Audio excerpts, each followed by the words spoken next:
everyone! Welcome back to my vlog. So this is our second to the last day dito sa Dubai. Aming desert safari adventure, swimming muna tayo, magpapalamig ba. Ang weather dito around 25 to 26 degrees.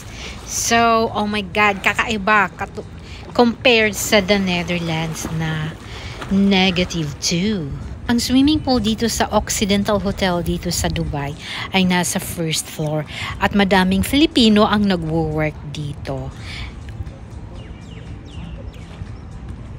After mag-chill, nagpunta muna kami sa Dubai Aquarium dito sa Dubai Mall. Grabe, ang laki-laki ng aquarium dito ha. And of course, kasi last day na namin dito, syempre mag-cha-chowking muna tayo. Today is our last day in Dubai. So yun, nag-breakfast kami sila. So ito yung aking kakainin today. Actually, kumain na din ako ng fried egg. Tapos syempre yung ating green tea. Yung breakfast dito sa Occidental Hotel is buffet style. Ang daming choices, different breads, and of course, different eggs, ganyan. Kung gusto mo magpaluto ng fried egg, omelette, it's also possible.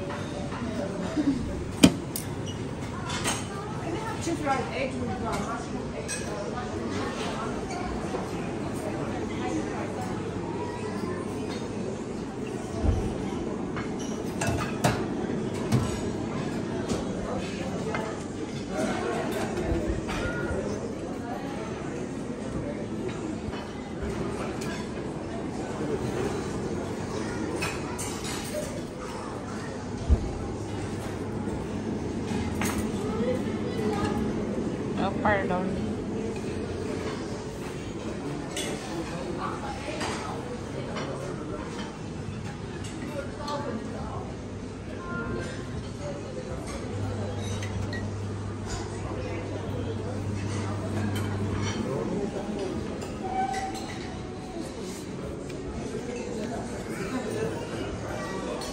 Nasa elevator po tayo going up to our room. Ganito ang view mo pag nasa elevator ka, di ba? Ang ganda. So, iyan, pabalik na kami sa aming room.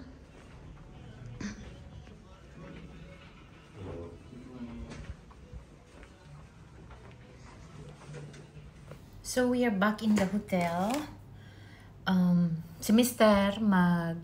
swimming uli siya kasi mamaya pa naman kami aalis. This is our last day in Dubai. Mamayang gabi, flight na namin back to the Netherlands. So, back to reality na naman. Well, at least, before, yeah, this is, kumbaga, this is our first vacation.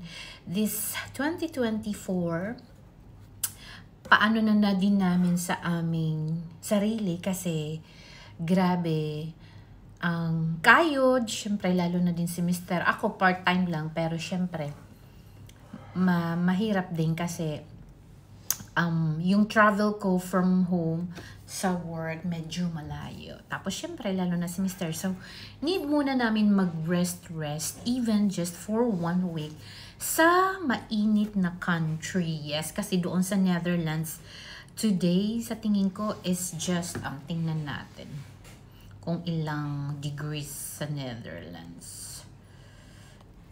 Dito is 24 degrees at sa Amsterdam, ayan, 4 degrees lang doon.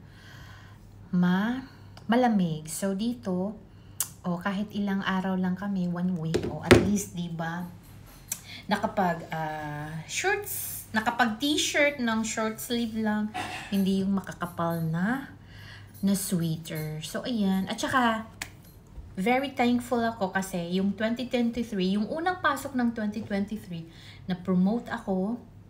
Tapos, bago matapos yung 2023,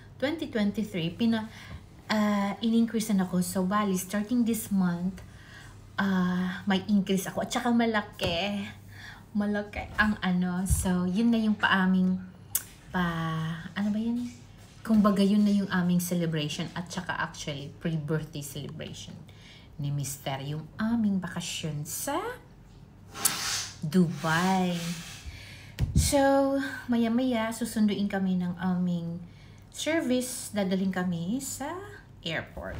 Mag-swimming si Mr. Ang ganda dito mga lalabs. Itutur ko kayo dito sa swimming area. Sa Occidental. Ja, ja, ook zit ook later. Hoog. Zo? Nog hoger. Like zitten ze. Ano ko kaya? Tapos yung view dito from here, ang ganda, my God. So dyan, andun si Mr. Pakita ko muna sa inyo yung ito yung hotel kung saan kami nagstay for a week dito sa Dubai. Maganda siyang hotel at saka bago at saka very near sa Dubai Mall, Burj Khalifa, sa Emirates Mall, yung mga tourist area. Tapos dito naman makikita niyo yung kikita niyo na nga yung pinaka downtown. Ayan, yun o. Yung doon yun yung Burj Khalifa. Ay. Yan. Yan yung Burj Khalifa. So, yan.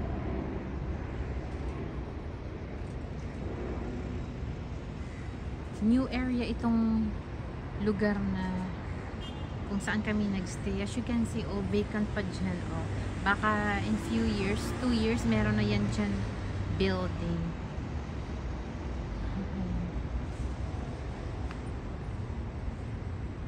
So, diba? Ang tataas ng mga building. Diba?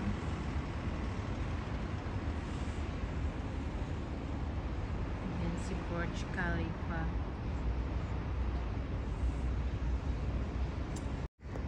Puntahan natin si Mr.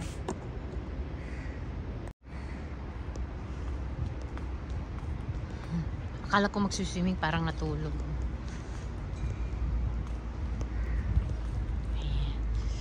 Boe. Ik dacht, jij gaat zwemmen. Maar ga je slapen? Ga ik zo zitten. Okay. Sabi ko, akala ko mag-ano siya, magsuswimming. Ba't siya natutulog? So, ito yung area dito. Ang ganda, diba? At saka ang linis. Yun yung masasabi ko sa ano. Ha? Ayan.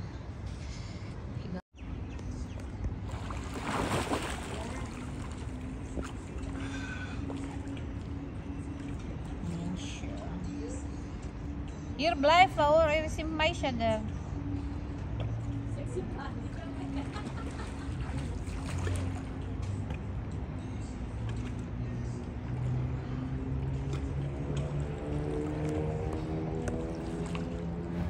Well, nagsuswimming si Mr. Ako naman ay patiti lang.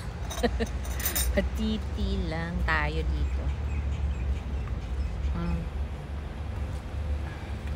Ang napansin ko sa tea nila dito, yung agad mong maiinom. Hindi katulad sa bahay yung mainit na tubig, Diyos ko, maghihintay ka pa bago mo mainom yung tea mo. Ganun.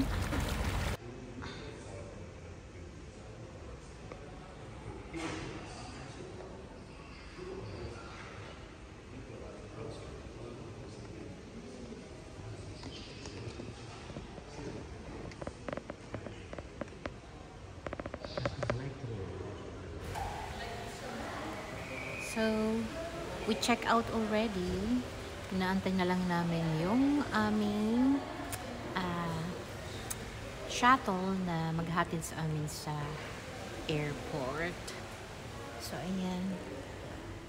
Vacation is over. Ang ganda ng hotel. I-tour ko muna kayo. Wow. Malaki siya. Oh, at saka malinis. Malinis dito sa Dubai. As in. Ayan, may bar dito. Ganyan. Tapos, ito yung entrance doon. Oh, ang laki. Ayan. O, diba? Tapos doon naman yung front desk. Ang ganda ng public toilet.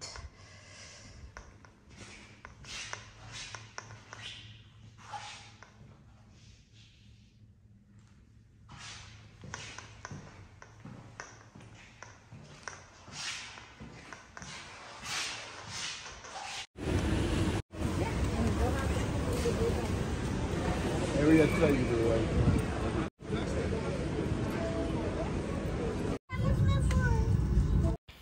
So yan, we're about to take off.